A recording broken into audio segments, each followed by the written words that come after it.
Bienvenue dans le 3e épisode de Podcast, le podcast de la WebD. Je suis Yia. Je suis Jackpot, et oui, je suis enrhumée. Et aujourd'hui, le thème de l'épisode est le style. Tintin. Le style, cette créature mythique que tous les artistes en herbe cherchent à dompter. Qu'est-ce au juste, le style. Alors, quand on dit style, on entend généralement deux choses qui s'excluent pas mutuellement. Donc on entend soit l'identité, le dessin immédiatement reconnaissable, la patte d'un artiste, soit le style en tant que mouvement, école, donc style, dans le cas de la BD, ça va être style manga, style comics, style franco-belge. Ouais, Voilà. ça permet un peu de classer les artistes en fonction de ce qu'ils produisent. Voilà. Ça met un petit peu des étiquettes, ça vous identifie en fait. Et donc ce style, comment le trouver et est-ce vraiment si important au final, hein? Parce que sur un podcast, on te pose les vraies questions. Oui. Donc on va commencer avec nos témoignages et Jackpot, allez, c'est ton tour. Comment définirais-tu ton style? Ah, trop de C'est questions, parti. trop de questions. Alors, c'est une très bonne question. Alors, je dirais, en premier lieu, pour moi, en premier lieu, je suis dans un style plutôt manga. Mais je dirais que c'est moitié manga, moitié semi-réaliste et moitié cartoon derrière. Ça fait beaucoup de Voilà. moitié, ça? Ça fait beaucoup de moitié. Un petit peu, je dirais que c'est un petit peu un mélange de tout ça. Presque. Moi j'ai un peu de mal à me définir clairement, mais ce que j'ai déjà entendu, on m'a déjà dit que j'avais un style plutôt comics, ce qui me remplit de grande perplexité parce que vraiment j'aime pas du tout le style comics en Donc général. comics, ça c'est du Type genre... X-Men, tu vois. D'accord, donc... pour moi j'entends ça quand on me dit comics, mais après Ouais. c'est très large, il y a plein de choses différentes, mais bon. Je considère pas avoir un style très comics, mais bon. Et on m'a aussi dit que j'avais des influences un peu animation, Disney, Ouais. ce que je peux difficilement nier étant Ça- donné mon parcours professionnel. Ça se voit davantage que le style comics, en tout cas. Voilà, Et comment tu dirais que tu l'as trouvé, ton style, si tant est que tu l'aies c'est trouvé? tant que j'ai trouvé. Alors le style que j'ai actuellement, c'est une très longue histoire, qui commence il y a bien 20 ans, figure-toi. Moi, le cheminement que j'ai eu pour entre guillemets trouver mon style, c'est fait un petit peu à l'envers. C'est-à-dire qu'on entend souvent quand on est artiste, on va se dire il faut que je trouve mon style, je vais chercher mon style. Et moi, j'ai plutôt cherché l'inverse. En fait, j'ai cherché à ne pas avoir un style, en fait. Ah bah ça c'est... C'est un peu bizarre. En fait, ce qui s'est passé, c'est que quand j'avais, mettons, 15 ans, à peu près, j'ai découvert le manga. J'ai découvert le manga Sailor Moon. Et alors là, ça a été la révélation. C'était ça qu'il fallait que je voulais faire ça. Je voulais vraiment dessiner. C'était le choc stylistique. Voilà, c'était Sailor Moon. Donc j'ai commencé à dessiner vraiment très concrètement en recopiant le manga de Sailor Moon. Mais allez savoir pourquoi, à la même époque, dans ma tête, je me suis dit, j'aime ce style, mais je peux pas utiliser ce style puisque c'est pas le mien. Il existe déjà, donc je peux pas me l'approprier. Ce serait du vol en fait, ce serait mal. Donc vraiment, je me suis mis tout de suite des barrières morales de manière parfaitement arbitraire et c'était rétrospectivement un point de vue très très immature. J'avais 14-15 ans. Bah oui, voilà. c'est normal. Mais du coup, en fait, ce qui s'est passé aussi, concours de circonstances, à la même époque, je me suis retrouvée avec entre les mains un album de Torgal. Donc Sailor Moon, Torgal... Sailor Moon, Torgal, voilà, Torgal, tout est ça, normal. Et donc Torgal, quand je découvre Torgal, c'est du style réaliste, quoi. Et donc là, je me suis dit, comme c'est réaliste, il n'y a pas de problème de copier, pas copier, c'est réaliste, c'est solide, voilà, il n'y a pas de problème, quoi. C'est logique. C'est logique, voilà, quand on a 15 ans, on a 15 ans, hein. Et donc je suis plutôt partie dans du... Voilà, j'étais à la fois influencée par le manga, mais je voulais quand même plutôt dessiner réaliste. Il y avait aussi à l'époque Tsukasa Ojo, qui est l'auteur de City Hunter, qui était très à la mode et Donc qui m'a connu aussi sous le nom influencée. de Nicky Larson, voilà, en français. Et qui avait un style certes manga, mais quand même assez réaliste, très solide, etc. Beaucoup de détails, donc ça aussi, ça m'a un petit peu influencé. Ouais, il est un peu à la jonction entre les codes et les schémas du C'est manga ça, voilà. et le dessin plus réaliste. Ouais. Et il y avait aussi à l'époque un petit peu de Campbell, l'auteur de Danger Girl, qui faisait des pin-up très sexy, très plantureuses, qui m'a un petit peu influencé aussi. Et donc voilà, pendant plusieurs années, je suis partie là-dedans à essayer de rester plutôt réaliste, tout en expérimentant plein d'autres choses, parce que j'ai aussi fait des études d'art, et donc c'est une époque où on expérimente plein de choses. Quand tu fais des études d'art, t'es obligé de sortir un peu de ta zone de confort. C'est ça, puis on te fait faire beaucoup de choses, puis bon, j'avais pas vraiment de zone de confort, puisque je dessinais un peu, en me disant faut que je fasse comme ci et pas comme ça. Et en fait, le jour où j'ai vraiment eu un déclic, c'était vers mes 23-24 ans, je dirais, donc 10 ans plus tard, hein. Et là, je me suis dit, mais en fait, pourquoi je me contrains comme ça? J'ai envie de dessiner de cette façon-là, en fait. Pourquoi est-ce que je m'empêche de le faire si j'en ai envie? Et je me suis juste dit, bah, je vais l'assumer en fait, tout simplement. Je vais écouter ce que j'ai envie de faire, je vais m'écouter moi, faire ce qui me fait plaisir, dessiner ce qui me fait plaisir de dessiner. Et si on me dit ça ressemble à ci ou ça, bah, je dirais oui, tant pis. Bah oui. Et en fait, ça, c'était un déclic très important parce que ça m'a vraiment mis sur le chemin. C'est-à-dire qu'à partir de ce moment-là, j'ai pris du plaisir à dessiner. Et ça, c'est fondamental. Bah voilà, on dessine pas pour se faire du mal, tout simplement. Hein, on dessine parce que ça nous fait plaisir. Et là, tout de suite, ça m'a débloqué. Je suis partie sur un chemin. J'avais pas vraiment un style à moi, mais je me faisais plus plaisir. Ça me commençait à me correspondre plus. C'est devenu petit à petit, du coup. Voilà, c'est ça. Ça s'est fait avec le temps parce que je dirais que le style que j'ai actuellement, que je reconnais comme étant mon style, vraiment, il s'est mis en place encore bien plus tard, vers la trentaine, quand j'ai commencé à dessiner Joe. Tout simplement, quand j'ai commencé mon webcomic.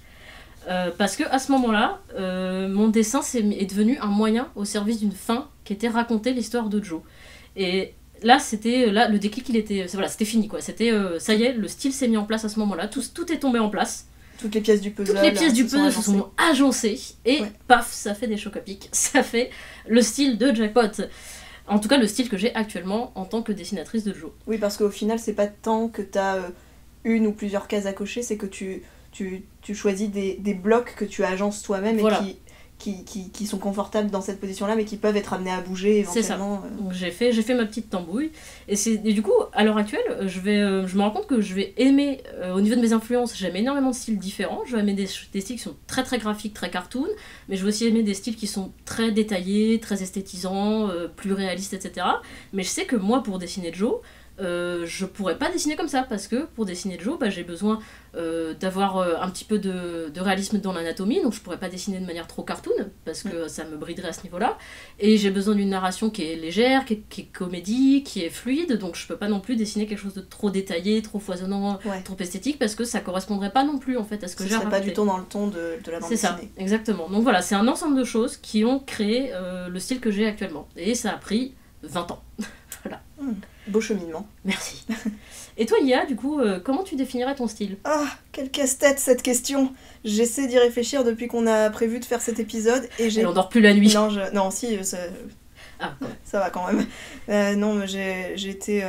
Moi, j'avais tendance à plutôt dire que j'avais une influence assez cartoon. Et en fait, quand j'ai demandé à d'autres personnes de m'aider à définir mon style, c'est absolument pas le terme qui a été employé pour le définir, donc j'étais bien embêtée. Alors j'ai une amie qui m'a dit que mon style c'était comme des illustrations de livres pour enfants mais pour adultes. Alors j'aime beaucoup la formulation, mais j'avoue que ça m'a laissé un peu perplexe parce que j'étais pas bien sûre de comprendre ce qu'elle voulait dire. Mais en fait ça te correspond pas mal, parce que c'est vrai que t'as un style qui est assez léger, t'es pas très détaillé, c'est assez synthétique en fait, d'où le côté un peu cartoon. Ouais, ça doit être ça. Ouais. Mais ce que tu racontes c'est pas enfantin en fait. Ouais. On va dire que t'as un trait enfantin, mais que tu ne dessines pas des choses enfantines. C'est probablement ça. Et l'autre chose qui est revenue aussi beaucoup quand on m'a aidé à définir mon style, c'est que les caractéristiques les plus fortes qu'on remarquait dans mon dessin, c'était l'expressivité de mes personnages, donc de leurs expressions et de leurs poses, et aussi l'atmosphère colorée, la façon dont je gérais mes couleurs, apparemment, c'est ce qui fait le style Lia. Voilà, ce sont des composantes de mon style, apparemment. Mais ceci étant dit, une chose à noter pour moi, c'est que donc pour mon webcomic Fangs and Frights, j'ai une façon dont je dessine qui est spécifique à ce webcomic, mais c'est pas forcément comme ça que je dessine tout le temps, en fait. Ouais, t'as plusieurs styles différents. Ouais, c'est ça. Plusieurs styles à ton arc. Plusieurs styles à mon arc, ouais. Quand je fais des dessins, des brouillons, je dessine de plein de façons différentes parce que j'aime bien expérimenter. Quand je fais des aquarelles, j'ai pas du tout le même style que quand je fais mon webcomic. J'ai même un style encore plus synthétique, je pense, quand je fais des aquarelles. Ouais. Mais par contre, ce que je remarque, c'est que j'ai plutôt... les choses vraiment récurrentes chez moi, c'est les thèmes que j'aborde. D'accord. Et ça va être... j'oscille entre les trucs mignons et les trucs angoissants. Et ça, pour moi, c'est plus ça qui va me caractériser que vraiment la façon dont je dessine, en fait. Ok. Et du coup, tes influences, quelles sont-elles ? Ah, mes influences sont multiples et variées. Et chose intéressante, c'est que moi aussi, à l'adolescence, j'étais comme toi, je recopiais du manga. Et les deux grands piliers manga que j'ai moi dans ma besace d'influence, c'est One Piece et Full Metal Alchemist. Qui sont de bonnes influences, oui. hein, Très, qualité très est bien. présente. Oui. Et One Piece, ce qui m'avait beaucoup plu, c'était pas du tout le dessin, parce que même je me souviens très bien, One Piece, la première fois que j'ai ramassé le tome 1, c'était en me disant tiens qu'est-ce que c'est moche, et j'ai voulu me marrer, et en fait je suis rentrée dans l'histoire de suite. J'ai été complètement happée. Et au final, ce que j'ai vraiment retenu de One Piece, c'est que Oda a un trait de dessin qui lui permet de faire absolument ce qu'il veut avec ses designs de personnages. Il peut être aussi fou ou aussi sage qu'il le désire, il peut se permettre absolument tout. C'est vrai qu'ils sont très variés les personnages de One Piece. Ouais. Et ça, moi je trouvais ça fascinant. Et je pense que ça m'a beaucoup influencé dans l'idée que je voulais essayer de trouver un style de dessin qui soit suffisamment simple pour pas que ce soit trop dur à faire, mais suffisamment malléable pour pouvoir me permettre de dessiner plein de personnages différents. Ça c'est vraiment très important pour moi, c'est la diversité des personnages. Et Full Metal Alchemist, par contre, ce qui m'a beaucoup marqué dedans, alors que le dessin est beaucoup plus joli, c'est plutôt la façon dont la narration a été faite. Donc, notamment comment on oscille très rapidement entre un passage extrêmement drôle et un passage hyper dramatique. Je trouve que pour moi, c'est un pilier de la narration, Full Metal Alchemist. Et sinon, en dehors de ça, donc ça, ce sont mes grosses influences manga, mais j'ai énormément d'autres influences où je pique des trucs à droite à gauche. Donc par exemple, il y a Jonan Vasquez qui est l'auteur de Invader Zim que j'aime énormément, Gravity Falls, beaucoup d'autres cartoons américains, les BD franco-belges en général qui ont bercé mon enfance. J'aime énormément aussi l'humour britannique avec toutes les séries télé comme l'humour britannique comme Black Books, j'adore, Father Ted, The IT Crowd aussi, enfin bien sûr. Voilà, tout ça. Et aussi le film What We Do in the Shadows de Taika Waititi, c'est un de mes films de cœur, avec aussi, il est pas britannique Taika Waititi, mais Shaun of the Dead, c'est aussi un de mes grands films préférés. Enfin, oui, c'est les trucs avec de l'humour un peu pince sans rire. Ouais, j'adore ça. Je sais pas si j'arrive à m'en inspirer correctement, mais en tout cas j'adore ça. Puis aussi il y a des jeux vidéo, parce que on fait pas que lire des bouquins et regarder des films, c'est Pokémon, Undertale et Off de Mortis Ghost. Enfin bref, c'est tout ça, c'est un peu dur de trier parfois qu'est-ce qui me plaît exactement et qu'est-ce qui m'influence exactement dans une œuvre, mais j'ai en fait la variété de tout ça et c'est le mélange en fait. Ouais, c'est le mélange et le fait aussi que quand on me demande ce qui m'influence, je pense à ça parce que ça a eu un grand impact dans ma vie. Et j'arrive pas forcément précisément à mettre le doigt sur pourquoi. Mais ça t'influence. Mais ça m'influence. C'est des choses qui t'influencent. Et du coup, qu'est-ce qui ne fait définitivement pas partie de ton style ? Bien, tu vois, tu parlais de Torgal tout à l'heure, et moi, par exemple, Torgal, tout ce qui est trop réaliste, ça, c'est quelque chose très tôt. Je me suis dit, oh, mais ça m'intéresse pas du tout, ça, en fait. Nous allons faire du réalisme shaming dans cet épisode. Mais non. Rien de personnel, hein. Si vous décidez réaliste, nous n'avons rien contre vous. Le réalisme, c'est une prouesse technique. Je ne reviendrai pas là-dessus. On est tous d'accord. C'est très bien, c'est un très bon exercice à faire, mais en tant que spectatrice et en tant qu'autrice, je ne trouve aucun intérêt à refaire quelque chose qui ressemble à quasiment 100% à ce qu'on voit déjà dans la vraie vie. Je comprends tout à fait ton point de vue. Donc moi, le réalisme, ça m'ennuie. Et voilà, ça c'est dit. Voilà. Mais après, si c'est votre truc, foncez, voilà. Tenez pas compte de mon avis à moi. C'est sûr. Mais c'est juste que du coup, là en l'occurrence, j'explique ça parce que ça fait partie des choses où je me suis pas posé la question sur le fait que je voulais pas faire ça. En fait, ça fait pas partie de mon style. Et puis c'est tout. Et du coup, est-ce que ton style a déjà évolué ou radicalement changé ? Alors radicalement non, évolué, oui, forcément, oui. Parce que voilà, depuis One Piece et le moment où je recopiais Luffy dans mes agendas au collège, j'ai quand même parcouru du chemin. Mais concernant le manga, justement, au début, c'est très plaisant à l'adolescence, je trouve, et je pense qu'on est très nombreux à avoir suivi ce cheminement, à s'approprier la codification et la façon dont le manga est très schématique, parce que c'est quelque chose qui permet d'obtenir un résultat satisfaisant, voire joli, très facilement, en fait. Ouais. Et ça, c'est vraiment plaisant, on commence à se sentir à l'aise en tant qu'artiste quand on arrive à exprimer des choses, et le manga, ça permet de faire ça facilement. Donc pour moi, c'est normal que beaucoup de gens démarrent comme ça, en fait. Bah oui, d'ailleurs, d'où toutes les deux, en tant qu'adolescente, c'est le manga qui nous a mis dedans, quoi. Bah oui, voilà. Mais le manga, c'était aussi une frustration qui arrivait très vite, parce que du fait que c'était schématique et codifié, on se C'est un retrouve... manque de variété, ouais. on- Et voilà. ça, je suis pareil que toi. Ouais. En fait, c'est vrai que moi aussi, j'ai commencé par le manga, même si j'ai lâché. Enfin, je peux revenir sur ce que j'ai dit tout à l'heure, mais oui, je te rejoins tout à fait là-dessus. Ouais, voilà, donc très vite j'ai eu besoin de faire des corps et des visages qui ressemblaient à autre chose. Et c'est à partir de là où très vite, en fait j'ai testé plein de trucs qui étaient sans doute plus ou moins en rapport avec toutes les influences que j'ai citées. Et puis ça s'est fait de façon un peu organique sans y réfléchir, quoi. Ouais, voilà. Mais le manga aussi, en fait je trouve que c'est utile de réinjecter, enfin pour moi en tout cas, d'essayer de réinjecter certains aspects codifiés, schématiques à bon escient parce que ça permet de faciliter son travail aussi. C'est vrai. Ouais. Tout à fait. Eh bien, merci de ton témoignage, Ia. Mais de rien.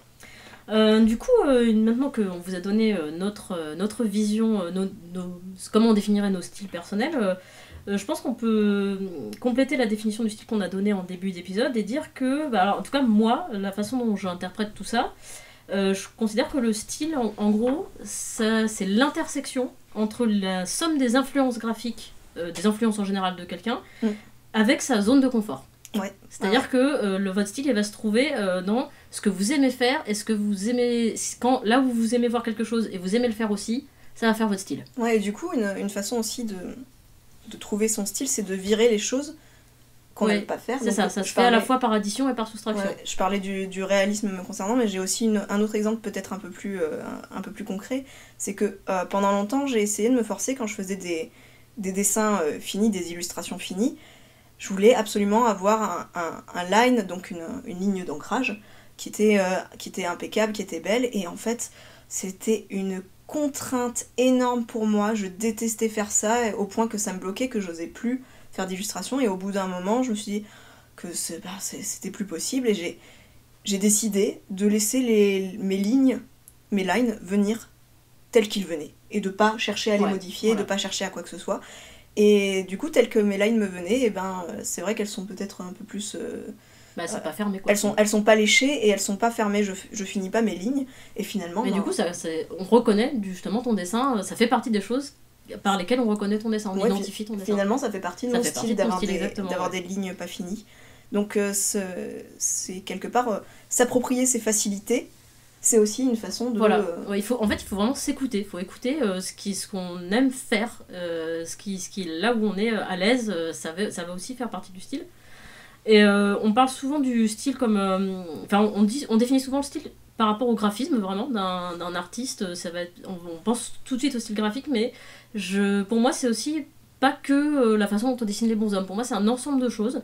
Ça va peut-être reconnaître vraiment... aussi, par exemple, à la technique, il y a des artistes qui utilisent qu'une seule technique, et c'est comme ça qu'ils ont développé leur style. Au thème abordé, ce que tu disais tout à l'heure sur le mignon, le creepy, pour moi, c'est vraiment... Faut pas se limiter à la tête des personnages, quoi. Vraiment, c'est beaucoup plus large que ça. C'est l'ensemble de tous les outils, au sens large du terme outil, qu'utilise un auteur, un créateur. C'est ça. Et il y a le style créatif, c'est pas que le style graphique, il faut voir un peu au-delà de ça. Et du coup, la question que tout le monde se pose... comment on le trouve? Comment trouver son style? Vous le notez, vous le surlignez, ne pas le chercher. Exactement. C'est parce que... Plot twist. Ouais, plot twist. Parce que, en fait, vous allez pas passer genre une semaine en entier à vous faire un atelier style, et à la fin de la semaine, à la fin de la semaine, vous aurez un diplôme de style. Donc ça... non, ça n'arrivera pas comme ça. C'est les composantes essentielles pour trouver son style, c'est... avant tout le temps et la pratique. C'est ça. Faut pas vous stresser, faut pas vous mettre une contrainte de temps, vous dire c'est terrible, j'ai pas de style, c'est pas grave. Non, ça va juste vous bloquer. Ça va vous bloquer et ça va venir. Et aussi, c'est pas forcément quelque chose dont on se rend compte soi-même, le style qu'on a. Moi, j'ai des amis artistes qui ont l'impression de pas avoir de style, qui me disent mais on reconnaît pas mon dessin, alors que pour moi, mais bien sûr que si, on le reconnaît. Enfin, moi, je reconnais tout de suite ce qu'il ou elle dessine. Et voilà, le style, c'est à la fois la façon dont on se définit soi-même et à la fois aussi la façon dont le public vous reconnaît. Oui. Donc c'est pas quelque chose que vous maîtrisez totalement en fait. Donc il faut laisser aller, déconcez-vous là-dessus, ça sert à rien de vous prendre la tête. Et du coup, une composante essentielle aussi, donc il y a le temps, il y a la pratique, et bien sûr les influences. Oui, acceptez vos influences, parce que franchement, on va pas se mentir, hein, c'est une personne qui n'a aucune influence artistique. Ça n'existe pas. Voilà. Donc, on vous le dit tout de suite, voilà, personne n'a jamais rien inventé ex nihilo, nous sommes tous la somme de nos influences. Voilà, donc acceptez vos influences et faut en avoir plusieurs parce que on trouvera toujours des trucs intéressants à piocher à droite à gauche. Aussi, ouais. On l'a bien démontré avec nos témoignages, je pense. Et surtout de nos jours où on a accès à des... Enfin, il y a une explosion artistique vraiment grâce à Internet, notamment. Ouais. Donc tous les jours, vous pouvez faire des découvertes d'artistes incroyables. Donc c'est très facile aujourd'hui de diversifier ses influences. Ouais. Vraiment d'aller chercher des artistes aussi bien... Vous allez être influencé aussi bien par, je sais pas, une dessinatrice coréenne qu'un dessinateur sud-américain. Il n'y a aucun problème, quoi. Vraiment, c'est très facile aujourd'hui d'avoir beaucoup d'influence parce que le truc des influences, c'est que si vous en avez qu'une seule, ou même seulement deux, mais qu'il y a vraiment, il y a peut-être un ou deux artistes qui vraiment vous adorez ce qu'ils font et c'est ce style-là que vous voulez, vous avez tout à fait le droit, il n'y a aucun souci. Par contre, sachez-le, on va vous le dire. Ça va se voir à un moment donné et on va peut-être effectivement vous dire « Ah, ça me fait penser à tel artiste » ou quoi.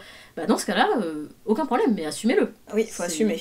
C'est juste ça. Donc si par contre ça vous bloque, vous n'avez pas envie que... Voilà, c'est pas... Et bah, tout simplement, ayez beaucoup d'influences différentes. Ouais. Plus vous en avez, plus vous avez de chances de les mélanger, de les assimiler, de les digérer. Ça fera un patchwork qui et finira de faire par quelque vous chose ressembler. Qui sera, voilà, c'est la combinaison en fait qui est unique en fait. Les éléments sont tous existent, mais les combinaisons que vous en faites, il n'y a que vous qui la faites, cette combinaison-là. Et du coup, ces influences, pour faire ça, vous analysez un peu toutes ces influences et vous voyez pourquoi vous aimez certaines choses et qu'est-ce que vous voudriez garder dans ces choses que vous aimez pour vous aussi. Voilà, c'est pas mal d'avoir un point de vue un petit peu rationnel, d'analyser un petit peu. Ouais. Et donc, acceptez aussi que il y a des choses que vous ne pouvez pas, que vous ne savez pas ou que vous aimez pas faire, alors même que ce sont des choses que vous aurez regardées en tant que spectatrice. C'est ça. J'ai une anecdote à ce sujet. Donc, voilà, le gros problème de l'influence, c'est savoir distinguer ce qui va nous influencer en tant qu'artiste, que créateur ou créatrice, et en tant que spectateur, spectatrice. Parce que ça peut être très dissocié. Notamment, j'ai assisté à une conférence d'un dessinateur qui s'appelle Mathieu Laufray, qui dessine Long John Silver, qui est une série de bandes dessinées avec des pirates. Et donc lui il nous disait, écoutez, moi j'adore les comédies franchouillardes avec Pierre Richard, Jean Rochefort, et je trouve ça très drôle, j'aimerais beaucoup en faire, mais moi ce que je sais faire c'est les histoires de pirates.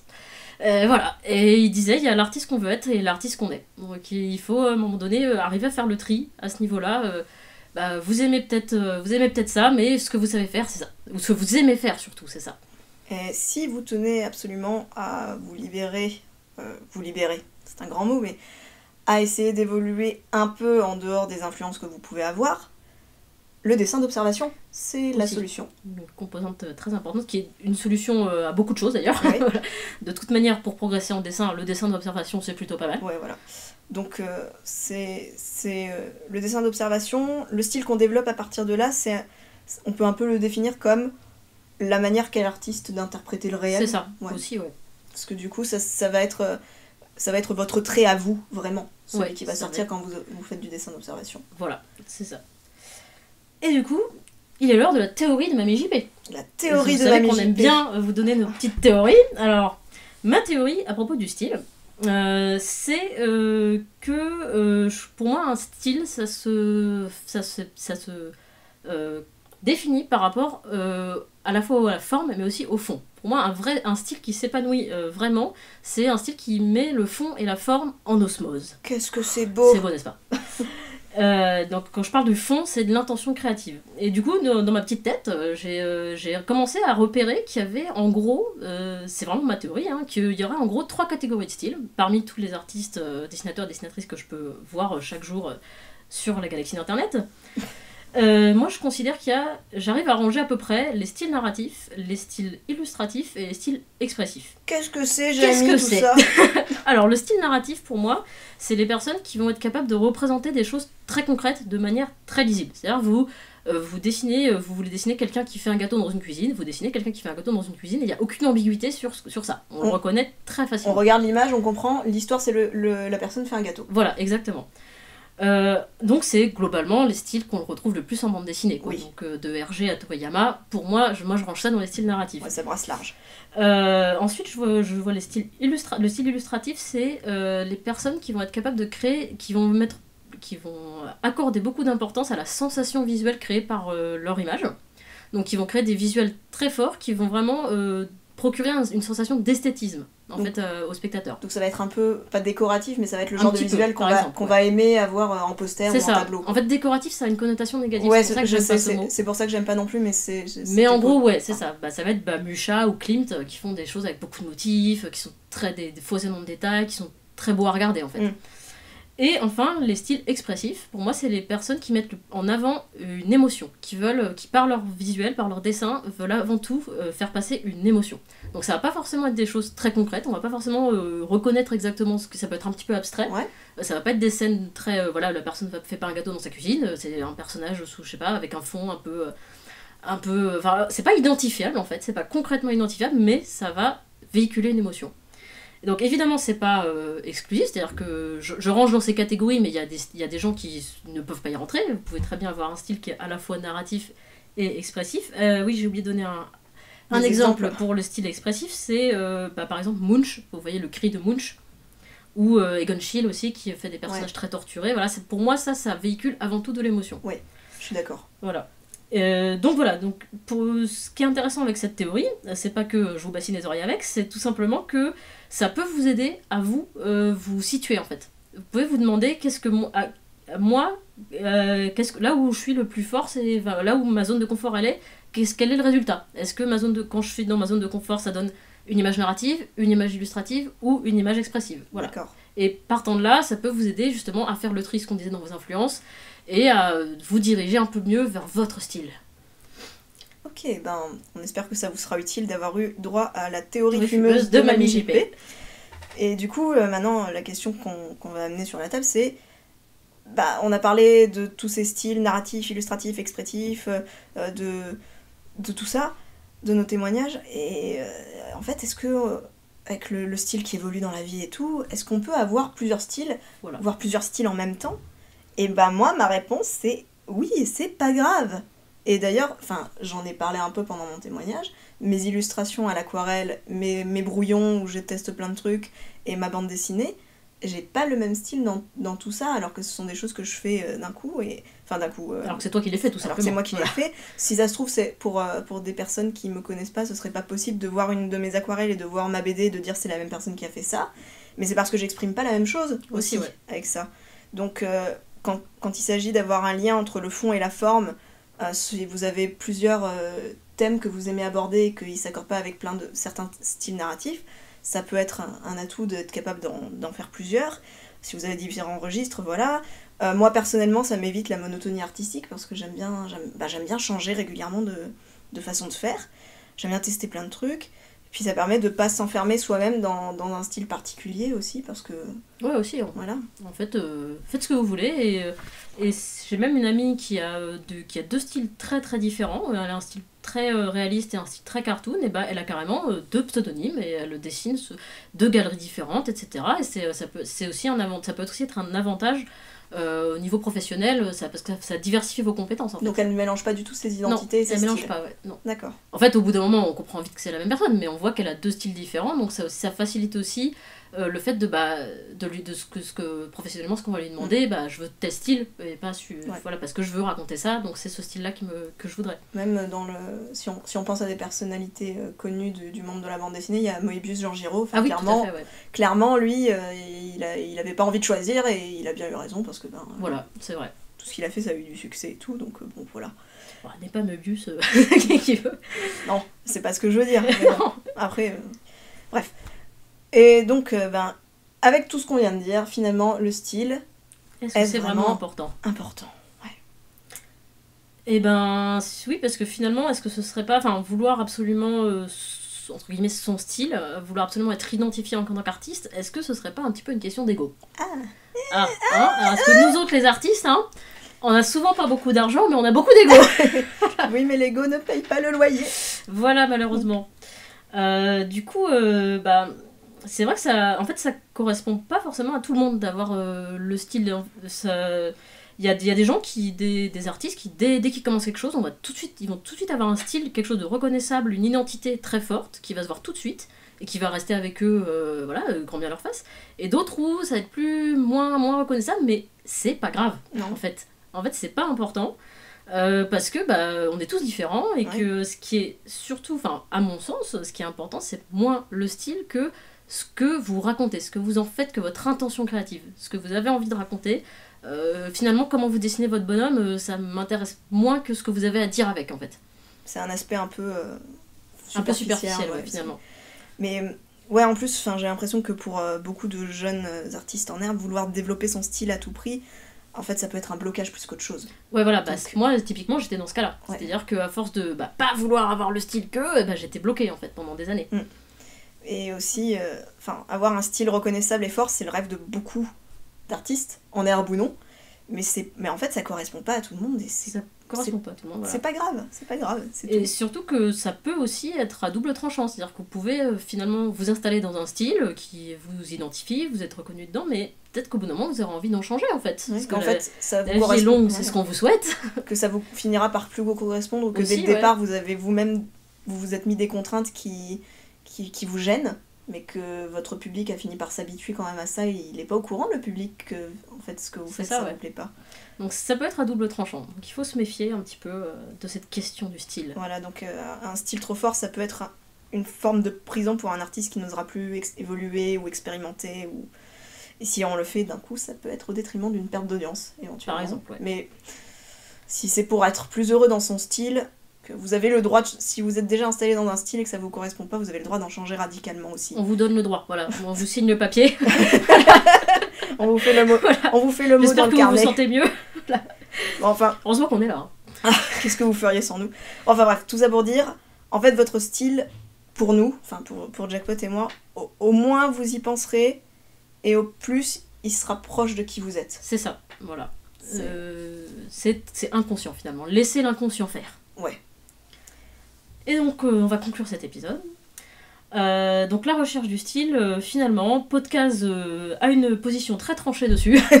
Podcast, c'est-à-dire JP, Jackpot et moi. Voilà, pour nous, c'est un faux problème, en fait. Oui.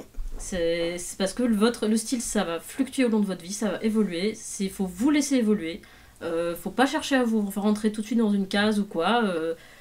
Voilà, vous êtes là pour expérimenter, pour vivre plein de choses différentes, et finalement le style, c'est, comme ce qu'on disait, c'est un petit peu cosmétique, c'est un petit peu superficiel, comparé à l'intention créative que vous avez, voilà. Comparé à ce que vous produisez réellement, voilà, en fin de compte. C'est ça. Ouais. Qu'est-ce que vous voulez dire, Ce qui est important, c'est moins, enfin pour nous, c'est moins d'avoir un style reconnaissable que de ce qu'on en fait, comme par exemple, on parlait du manga au début. Ouais. Bon exemple. Voilà, bon, le style manga, évidemment, ça recouvre énormément de choses, mais quand on dit style manga, c'est très identifiable. C'est ça. Il y a plein d'auteurs de manga qui ont des styles personnels, mais quand on dit style manga, on voit de suite, on visualise de suite un truc un peu particulier, voilà, c'est de ça dont on parle là. Et c'est très codifié, mais malgré ça, ça raconte des tas d'histoires différentes, et ça crée des tas de choses, quoi. C'est un cadre dans lequel vont s'épanouir plein de créations différentes. Et au final, le webcomic en soi, pour retourner sur le terrain du webcomic, n'est-ce pas ? Et bien le webcomic, finalement, c'est une expérimentation en soi qui vous amènera très certainement à trouver votre style. Ne pensez pas à votre style, pensez à votre webcomic, et le style viendra, s'adaptera à votre webcomic en fait. S'adaptera à ce que vous avez envie de raconter. Il viendra s'accrocher à vous comme une sangsue assez affreux à une plaie, donc comme un petit poisson à un requin, on va dire. Comme une rémora à un requin, ouais. Voilà. Et bon, sur cette métaphore hautement débattable, on va passer à la recommandation de webcomic du jour. Et on vous a choisi pour cette recommandation de webcomic un webcomic qui, à notre sens, recoupe bien tout ce qui peut découler d'un style artistique personnel, que ce soit d'un point de vue du graphisme, de la narration, de l'atmosphère, de la façon dont tout ça est géré. Et ce webcomic, c'est Dr Cataclysme de Mortis Ghost. Alors, si vous vous souvenez bien, Mortis Ghost... Elle l'avait préparé, hein. J'avais planté les petites graines de... C'est ce payoff, cette structure incroyable. Donc Mortis Ghost, qui est donc le créateur du jeu vidéo Off, qui fait partie, dont j'ai déjà parlé, qui fait partie de mes influences à moi. Il fait aussi le webcomic Dr Cataclysme, qui porte le nom d'un protagoniste qui... démarre l'histoire en se prenant une flèche d'or dans la poitrine. Et suite à ça, ça lui confère des super pouvoirs, mais également, il disparaît. Il disparaît complètement de l'intrigue, et en fait, tout le reste de l'histoire, c'est ses coéquipiers qui sont, qui sont dans un vaisseau spatial, parce que c'est une histoire qui se passe dans l'espace, qui le cherchent. Et ce sont des gens normaux en fait, et ils fluctuent un peu dans leur quête de leur ami de façon normale, c'est-à-dire qu'ils se perdent un peu, ils savent pas où chercher, ils font de leur mieux, des fois on voit des morceaux de leur vie, ça a un petit côté tranche de vie, ça a un petit côté absurde, ça a un petit côté onirique, ça a un petit côté contemplatif, et c'est tout un cheminement comme ça, où on sait pas exactement où on va, mais on suit l'équipage, et donc le dessin est très très personnel, et la façon de raconter est assez unique, et pour toutes ces raisons, on trouvait que ça remplissait bien les critères du style. Eh bien, merci Lia pour ta recommandation, j'espère que ça vous plaira. C'est la fin de cet épisode de podcast, merci de l'avoir écouté, donc n'hésitez pas à nous laisser des commentaires, des likes, partager, vous abonner à la chaîne, vous connaissez la chanson. Oui, et on aime bien quand vous laissez des likes et des commentaires. Oui, c'est vrai, ça nous fait quand même plaisir. Oui. Et on se retrouve bientôt pour le prochain épisode de podcast qui portera sur le thème de l'écriture. Ah, on va pouvoir mettre les mains dans le cambouis. Enfin, il était temps. Oui. À bientôt. Au revoir.